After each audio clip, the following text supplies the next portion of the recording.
So today we'll start with talking about the nose and the paranasal sinuses, and I'll try my best to make it as easy as possible. So let's get started first with talking about the external nose and the surface anatomy. It's very important to know that the nasal septum or the nose itself is divided into right and left. So whenever you look at your nose, you know that you have a right side and the left side. And this is divided by the septum, which is right in the middle, dividing it. Now, let's take a look at the landmarks of the nose. So, if we start with looking at the root of the nose, the upper part here, we call it the top of the nasal bridge. And it's basically between what and what? It's basically above the bridge. So, this is the bridge. So, it's going to be right here above the bridge and below the glabella. So, if you remember in previous video, we talked about the glabella, which is between the eyebrows right here, and here's the bridge. So in between them, we are going to have the root of the nose, also called the radix. After that, we're going to talk about the bridge of the nose. So the bridge of the nose is an elevation that goes downward, and it starts from the root and it goes down. Then we're going to talk about the dorsum of the nose, which is the midline prominence right here. It runs down again from the nose. After that, we're going to talk about the apex of the nose.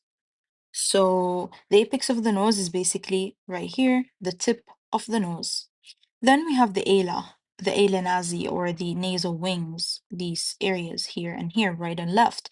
These are cartilage. So they are called flared cartilage parts on either sides. We call them the wings because they look like this. Then we have the nares, or the opening.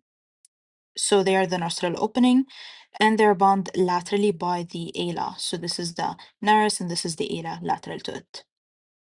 After that, we are going to talk about the bony part and the cartilaginous part. So if you take a look here, the bony part, I have the nasal process of the frontal bone. I have here the nasal bone. I have the frontal process of the maxilla. Whereas the cartilaginous part, we have the lateral nasal cartilage. I have the greater alar cartilage and the lesser alar cartilage. And then I have the dense connective tissue.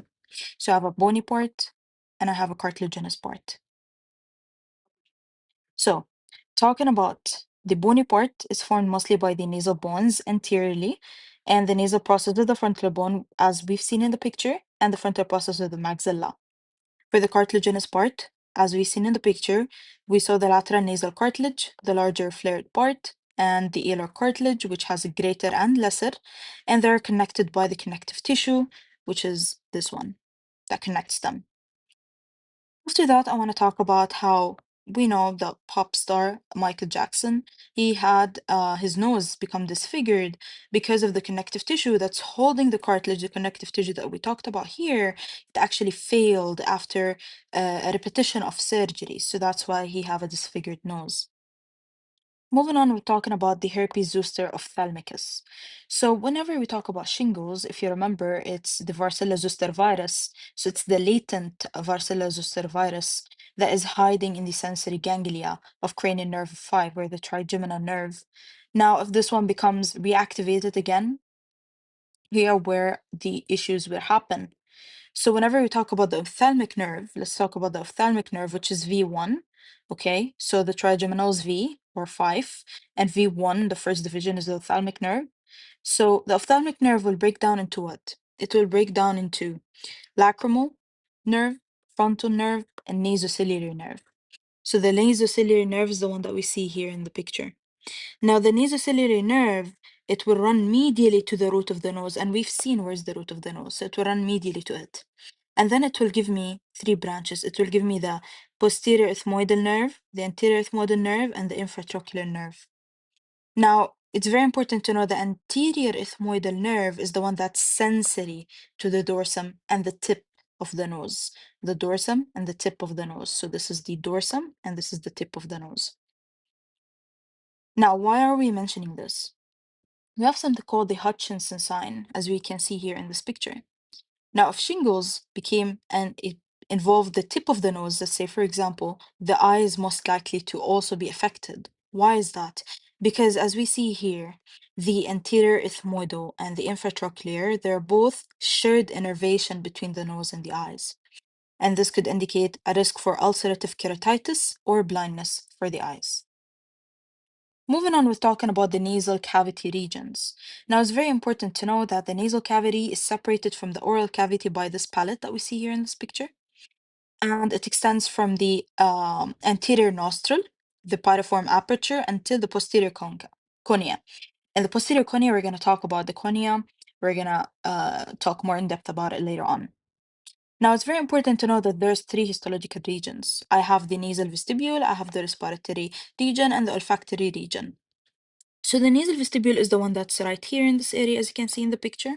It's just inside the nostril or the opening, and it has a skin lining it. The skin is formed of keratinized stratified squamous epithelium, and they have the hairs, or we also call it the vibris, or I don't know how to correctly spell it. So yeah, it's lined with the hair. So again, the vestibule here is just inside the nostril, has skin with stratified keratinized squamous epithelium with coarse hair. Then I have the respiratory region, which is right here in the picture, and this is the largest part if you can see. And it's lined by respiratory epithelium, which is different. This respiratory epithelium is a pseudo-stratified columnar ciliated with goblet cell, and it has a lot of neurovascular supply. And then lastly, I have the olfactory region, the one that's up here, which is small one at the roof, which is lined by the olfactory epithelium, which has the receptor neurons for smell. We're going to start with talking about the ethmoid bone. Now, this bone, as we can see from its picture, it's a regular bone. What do I mean by that? Meaning, from its shape, it looks different than the bones that we're used to. Where is it found? It's found in the anterior cranial fossa. So we find it where? Here in the anterior cranial fossa. So anterior, middle, posterior. We found it in the anterior cranial fossa. Now, what does it form for me? It forms for me the medial orbital wall of the eye, medially, the nasal root, the root that we've seen in the picture, and the lateral walls, as well as part of the septum that divides the nose. What is important about this bone? It's very important to know that right up here, I can see this plate, and we call it the cribriform plate because it has these openings. It's a horizontal plate, as we can see, with a small foramina. Why we have these small foramina? For the olfactory nerve, for the smelling nerve to pass through, which is cranial nerve 1. Then I have here vertically something called the crista galli, which is attaching what? The falx cerebri. We know it, the falx cerebri. And then after that, I have the lateral masses called the labyrinth. So these masses laterally. Why do I have these masses? Because they have the ethmoidal air cells, and they basically project structures such as the superior and the middle cornea into the nasal cavity. So again, the lateral masses or the labyrinth, they have the ethmoidal air cells, and they project the structures such as the superior and the middle cornea into the nasal cavity. So they are projecting from the lateral labyrinth or the lateral mass of the ethmoid bone.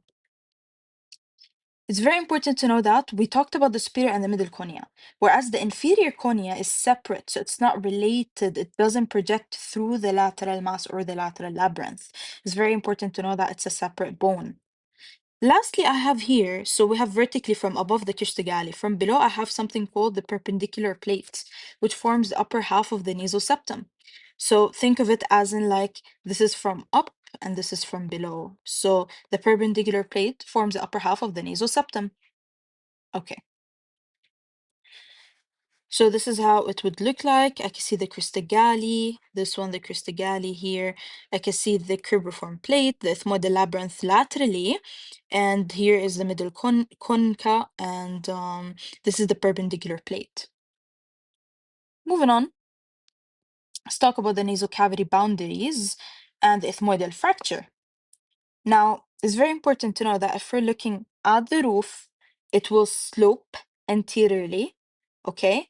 And then it will be horizontal in the middle and then slope posteriorly. So as you can see, like slope anteriorly and then horizontal in the middle and then slope posteriorly. So it slopes anteriorly because of what? Because of the nasal and the frontal bone. So because of the nasal and the frontal bone, it will slope anteriorly. And then horizontally in the middle because of the cribriform plate, and then slope posteriorly because of the body of the sphenoid. So as you can see here is the body of the sphenoid, so that's why it's sloping posteriorly. So again, it will slope anteriorly because of what? Because of the nasal and because of the frontal bone. And then it will be horizontal in the middle because of the cribriform plate, which will be here for the ethmoid bone. And then it will slope posteriorly because of the sphenoid bone or the body of the sphenoid, which is seen right here. Now, whenever we have an ethmoidal fracture, what do you think could happen? We have the cribriform plate, the one that we talked about a lot. Now, if it breaks, what will happen in this case? A CSF leakage from the nose. We call it the CSF rhinorrhea. Also, what will happen because it's in the nose? Loss of smell, anosmia. And then the olfactory nerve, we said it goes through the openings of the cribriform. That's why we have loss of smell because of the olfactory nerve damage. And this has a great risk of what? Since we're talking about the CSF leakages, it has a great risk of meningitis because the infections can pass through the meninges. So this is what I need you to know from this slide. Let's move on and talk about the medial wall and the nasal septum. Now, it's very important to know that it's a smooth surface and it's divided into two main areas. I have the anterior superior area, okay, and the anterior inferior area, and I have the posterior inferior area. So the anterior superior area, it's formed by the anterior superior area is formed by the perpendicular plate of the ethmoid, okay? So perpendicular plate of the ethmoid, we call it the anterior superior area. And then the anterior inferior area is formed by the septal cartilage. And then I have the posterior inferior is formed by the vomer bone centrally. This is what I need you to know about the medial wall. Okay. And yeah, so again, let's carry on. Now let's talk about the lateral wall. So we talked about the medial wall, and we said it's smooth and it's divided such as this picture. The lateral wall, okay, it has 6 bones. What these 6 bones would be? We have the maxilla, the palatine, the ethmoid, the inferior nasal concha or cornea, and the sphenoid, and the lacrimal. Okay? Now, it's divided into quadrants again. The lateral wall is divided into quadrants. I have the anterior superior, anterior inferior, posterior superior, and posterior inferior. So the anterior superior one, it will be formed by the one that's here, anterior superior, it will be formed by the frontal process of the maxilla and the lacrimal and the ethmoid bone, and the lacrimal and the ethmoid bone. Whereas the anterior inferior, it will be formed by the maxilla, which is the largest one, and the inferior concha. So here, the anterior inferior, it will be formed by the maxilla and the inferior concha. And then the posterior superior, it will be formed by the ethmoid bone and the sphenoid. And the posterior inferior, it will be formed here by the perpendicular plate of the palatine bone. So again, let's divide it such as um, this. So we have 4 quadrants, 4 areas, yeah? So we have the anterior superior. The anterior superior, it will be formed by the frontal process of the maxilla, the lacrimal, and the ethmoid. The anterior inferior, it's by the maxilla and the inferior concha. And then the posterior inferior, it will be by perpendicular plate of the palatine bone. And then we have the anterior inferior the posterior superior is by the ethmoid bone. So think of it as in like what? This is anteriorly and this is posteriorly. Here is superior and here is inferior. Here is superior and here is inferior.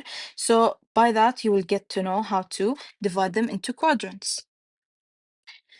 Now, the concha or the cornea here, okay? Or the concha, it's better. So whatever you want to spell it, المهم إنه you know what we're talking about. I know sometimes like in med school, we don't know how to spell some stuff, it's okay. Now, And let's talk about the superior and the middle. So the superior and the middle concha, they project from where? If you remember, from the ethmoid bone. From where? From the ethmoid bone, from the lateral masses, the labyrinth, right? And then the inferior concha, we said it's a separate bone. Now, beneath each and every concha, what do I see? I see a space called the meatus. Okay? And above the superior concha here, I have a recess called the sphenoethmoidal recess. It's called the sphenoethmoidal recess. Okay, so again, here is the divisions that we can see.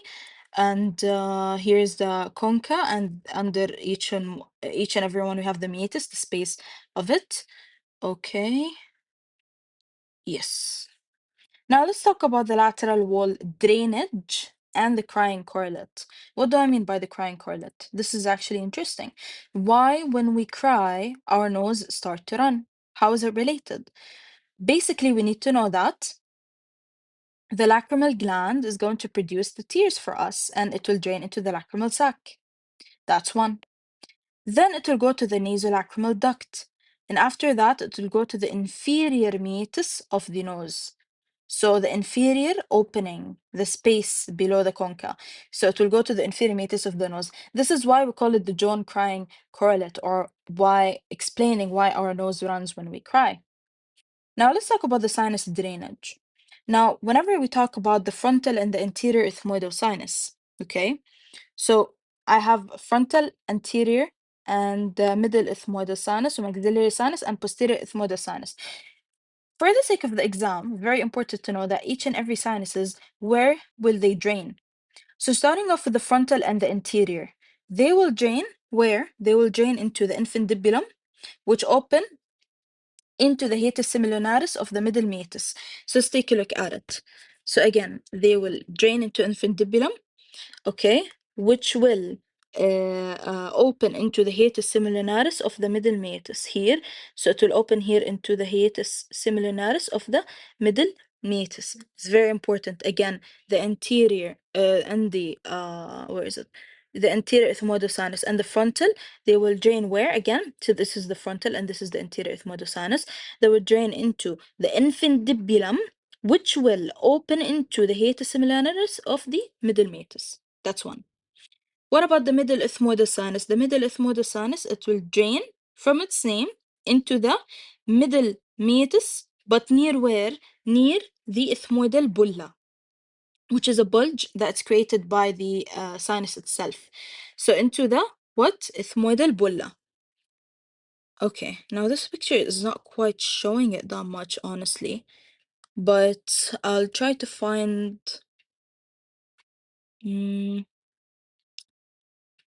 Okay, here's the thing. Let's memorize it such as the frontal and the anterior. They will drain into the hiatus semilunaris of the middle. And then the middle ethmoidal sinus, it will drain into the ethmoidal bulla. Okay, so the bulla of the middle meatus. So memorize it such as this way. They both drain into the what? Middle meatus. But this one drains into the hiatus semilunaris. This one drains into the ethmoidal bulla. Now, for the maxillary sinus, okay, the maxillary sinus, this one, it will drain again into the hiatus semilunaris in the middle meatus. So in the exam, we put in our mind the frontal and the anterior ethmoidal sinus plus the maxillary, they all drain into the hiatus semilunaris. Lastly, we have the posterior ethmoidal sinus, the posterior ethmoidal sinus. Okay, it will drain where? It will drain into the superior meatus here. It will drain into the superior meatus, the one that's above. Okay, and lastly, the sphenoid sinus, this one here, the sphenoid sinus, where do you think it will drain? It will drain into the sphenoethmoidal recess. Okay, I hope it makes sense. So this is just pure memorization, honestly, pure memorization. Now, moving on to the nasal floor. So now we're going to talk about the floor and the rhinoscopy. So the floor is formed by the hard palate, anteriorly and posteriorly, okay? So anteriorly, it will be, so let's take a look here at this picture, it's more clear. So anteriorly, it will be the palatine process of the maxilla, and posteriorly, it will be the horizontal process of the palatine. So again, the floor is formed by the heart palate. The heart palate is divided into anterior and posterior. Anteriorly, I have the palatine process of the maxilla, and posteriorly, I have the horizontal process of the palatine. Okay? Now, whenever we talk about the rhinoscopy, okay, if we do it anteriorly, it's different from doing it posteriorly. So if we do it anteriorly, we're going to use a speculum, as you can see, opening the nares or the nostril with a speculum. What are we going to see? Okay, we're going to see the inferior concha and the meatus and the septum and the floor. So the middle nasal meatus, the inferior concha, we're going to see the septum and the floor of the nasal cavity. All of these will be seen from the what? The anterior rhinoscopy. On the other hand, if we're doing a posterior rhinoscopy, we use the mirror. So as you can see from the mouth, we're using it. So it's going to show mainly what? The concha, the posterior septum from behind, and mainly the superior concha will be seen. So mainly the superior concha will be seen here. So yeah, so mainly the superior concha will be seen in this picture. Okay. So mainly the superior one will be seen in this picture. We can also see the soft palate, the uvula. Yeah, I don't know why. Okay, my pen just stopped working for a minute, but we're good now. So again, for the anterior one, we can see the middle, the inferior concha, the meatus, the septum, and the floor, as we've seen in this picture here. But in the other hand, the posterior rhinoscopy, you can see mainly the concha. We can see the mia, but mainly the superior concha will be better seen here. And also we can see the posterior septum. Now let's talk about the blood supply. So the blood supply comes from the internal carotid artery and the external carotid artery. The internal carotid artery, it will give for me what? The ophthalmic, okay, which the ophthalmic, it has what? Branches, as we talked about before. It will give me the anterior and the posterior ethmoidal arteries. Okay, so it will give me the anterior and the posterior ethmoidal arteries. And then the external carotid artery, it will give me the maxillary artery, which will give me the sphenopalatine and the greater palatine artery. And also, so the external carotid artery give me first the maxillary. The maxillary will give me the sphenopalatine and the greater palatine. And then it will also give me the facial artery, which will give me the superior labial branch. And this is pure memorization, honestly, to memorize the branches of each and every one. So the internal carotid artery بتعطيني الophthalmic, which will give me anterior and posterior ethmoidal. The external carotid, it will give me the maxillary and the facial. The maxillary will give me sphenopalatine and greater palatine. The facial will give me the superior labial branch. Then we're going to talk about the chiasal batch plexus, or the little area. Mainly, this is what I remember it as in like nose bleeding. So it's called epistaxis or nosebleed. It's the common area for that. Okay. Where can we see it? In the anterior nasal septum. And is anastomosis of the anterior ethmoidal and the sphenopalatine, the greater palatine, and the superior labial artery. So it's the connection between the internal carotid and the external carotid. This is the area where it's called the little area, or the plexus, chiasal patch plexus, where I can see the nosebleeds. Okay. Now for the lateral wall quadrant, I need to talk first. This is the little area, as you can see. Where is it found? It's found where we said in the anterior nasal septum here. Anyways, for the lateral wall quadrants, we're going to talk about the anterior superior, okay? So in the lateral wall, anterior superior, I will see the anterior ethmoidal artery. This is anterior superior, okay? So let's write it together, anterior superior. And then we have the anterior inferior. We are going to see the greater palatine and the superior labial. So the greater palatine, okay, and the superior labial. So this is the greater palatine, okay, and where is the superior labial? It's not seen here. Anyways, so in the anterior inferior, we see the greater palatine and the superior labial. And then for the posterior superior, we're gonna see the sphenopalatine. So the posterior superior, the sphenopalatine, and the posterior inferior, we're gonna see the greater palatine, the greater palatine. So this is the anterior inferior. Let's delete this. So we have here in the anterior inferior, okay, what are we going to see? And in the posterior inferior, the posterior superior and the anterior superior. So for the anterior superior, as we said, we have the anterior ethmoidal, which comes from the internal carotid artery. The anterior inferior have greater palatine and superior labial, which come from external carotid artery. The posterior superior, we have the sphenopalatine, which comes also from external carotid artery. Posterior inferior, we have greater palatine, which also come from external carotid artery. And it's very important to know that what? The maxillary gives sphenopalatine and greater palatine. Facial gives superior labial. Okay? So superior labial here comes from the facial. The rest of the external carotid come from maxillary, and this one come from the ophthalmic. And the rest comes from maxillary. Now, let's talk about the venous drainage and the danger triangle. So the anterior cavity of the nose mainly drains via the superior labial vein to the facial vein. So anterior to superior to facial, like this. I try to memorize it such as this way. Okay, so the first one to the facial, which is the anterior part. And then the posterior cavity, okay, it will go to the sphenopalatine vein, and then pterygoid plexus, and then internal jugular vein. And then the ethmoidal region, it will go to the ophthalmic and then cavernous sinus. So this is for, again, memorization, and I've tried to simplify it as much as I can. So think of it as in like anterior goes to superior, goes to facial. Posterior goes to spheno. Okay, so P for posterior, P for spheno, and then P for pterygoid. Okay, and then it will go to the internal jugular. The ethmoidal goes to the ophthalmic. Okay, so think of it as ethmoidal, EI, which is associated with the ophthalmic, goes to the cavernous sinus. Okay, now the danger triangle, we know that.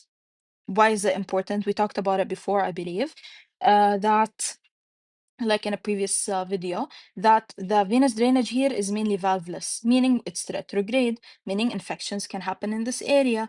Okay, so it can happen from the anterior nose and go through the facial vein to the ophthalmic vein and then to the cavernous sinus. And if you remember, we talked about the direct and indirect way in this case in a previous video. I think, I don't remember which video was it, but you can check my videos. Okay, and this leads to the cavernous sinus thrombosis. So it goes from the anterior nose, facial vein, thalamic vein, and then to the cavernous sinus. Now let's talk about the innervation. For the innervation, I need to talk about three things here. First of all, starting with the smell or olfactory nerve. So it will start in the olfactory mucosa here, where the olfactory nerve, cranial nerve 1, will go through the bone, okay, to the brain, and this is just a direct pathway. So olfactory mucosa, cribriform plate, the olfactory nerve will be here, and then it will just go to the brain and very direct pathway. Then we have the general sensation for the trigeminal nerve, which is like touch, pain, and temperature. Okay.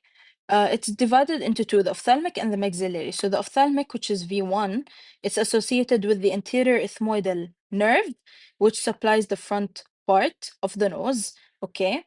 And the V2, the maxillary, it has what? It has multiple branches. So again, the V1 is very simple. Again, it's the ophthalmic and it just applies the front part. The V2, which is the maxillary, it has multiple parts for the inner wall. It has the nasopalatine, okay, which is giving to the anterior heart palate. So this is a heart palate. It gives to the anterior heart palate, the nasopalatine. Then I have the greater palatine to the posterior heart palate, okay. And yeah, so this is it. So the nasopalatine for the anterior, the greater palatine for the posterior, and these are the branches of maxillary. Lastly, we have the glandular secretion of the facial nerve. So what happens here is that whenever we think of glandular secretion of facial nerve, think of parasympathetic pathway. So it's a parasympathetic pathway. So it goes from the facial nerve, which is cranial nerve 7, okay, via the greater petrosal nerve, okay, and it will synapse into the pterygopalatine ganglion, okay, and then It will go through the postganglionic fibers on the V2 trigeminal to go to the mucosa.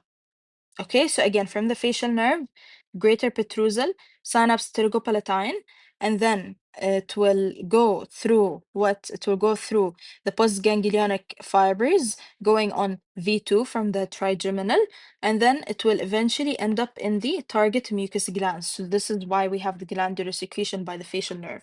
It's a pathway of parasympathetic nervous system. Okay. So again, what is the car that's taking the postganglionic to the target? It's the V2, the trigeminal V2, okay? Which is the maxillary. Now moving on, we're talking about the paranasal air sinuses. So why do we have these air sinuses? They lighten the skull, they add voice resonance, they humidify the air, and they act as shock absorber if there is trauma. Now, if you take a look at them, we have here the frontal sinus, the sphenoidal sinus, the ethmoid sinus, and the maxillary sinuses. Okay. Now, what is their development? It's very important to know that the ethmoidal, okay, and the maxillary, they're present rudimentary from birth. Okay, so they're fully developed at age of 3. So the ethmoidal maxillary, they're already found from birth. Okay, and they're present from birth and they're developed fully by age of 3. This is the ethmoid and the maxillary. For the sphenoid, on the other hand, it start appearing at age of 3. And the frontal, it appears at age of 8. And the frontal and the sphenoid, they finish developing at age of 12. So again, repeating it, the ethmoid and the maxillary.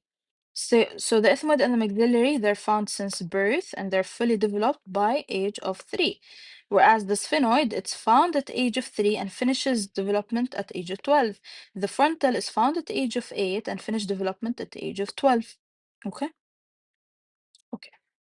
Lastly, let's talk about what the sinuses themselves. So for the maxillary sinus, the one that we've seen here, the maxillary sinus is basically the largest and it looks like a pyramid. It could look like a pyramid somehow. Okay. Now, the opening of it is located high near the roof, meaning it drains against cavity, which makes it easily infected. So because of the opening is high and it drains against gravity, this is why it's most likely becoming infected with sinusitis. This is for the roof, okay? Now for the floor, it's just 1.25 centimeters above the nasal floor, okay? And it houses the tooth roots. So dental extraction can accidentally rupture the sinus. So it's important here for the exam. Very important to know that it's very easily infected because of the roof, which is because of the opening, which is close to the roof, and it drains against gravity. That's one. Number two, that it has the tooth root. The floor has the tooth root. So any extraction can rupture the sinus. So these two things are important for the exam. For the frontal and the ethmoidal sinus, on the other hand, we have the ethmoidal air cells. They're separated from the orbit by paper-thin bone, the lamina paprichia. Okay, an infection can easily breach the bone, causing orbital cellulitis or even meningitis. So, where is it? This one. Okay. So I have anterior ethmoidal cells, middle ethmoidal cells, and posterior ethmoidal cells. Okay, so what I needed to know from here is that the ethmoidal air cells, they're separated from the eye by what? The lamina paprichia. And the infection here could happen and lead to orbital cellulitis and meningitis. Okay? So here the infection is sinusitis. Here it's more associated with the eye or meningitis. Lastly, for the sphenoidal sinus, okay, it's highly dangerous. Why? Because it's next to the cavernous sinus and it's below the pituitary gland. So very important about the sphenoidal sinus here. It's next to the cavernous and it's below what? It's below the pituitary gland. So for this, okay, it's used to surgically access the pituitary tumor, and a risk here could lead to leakage of CSF. So it's important to know about the sphenoid sinus for the exam. It's used to access the pituitary tumor and associated leakage of the CSF. This was the lecture. I hope it was easy, and thank you very much for listening.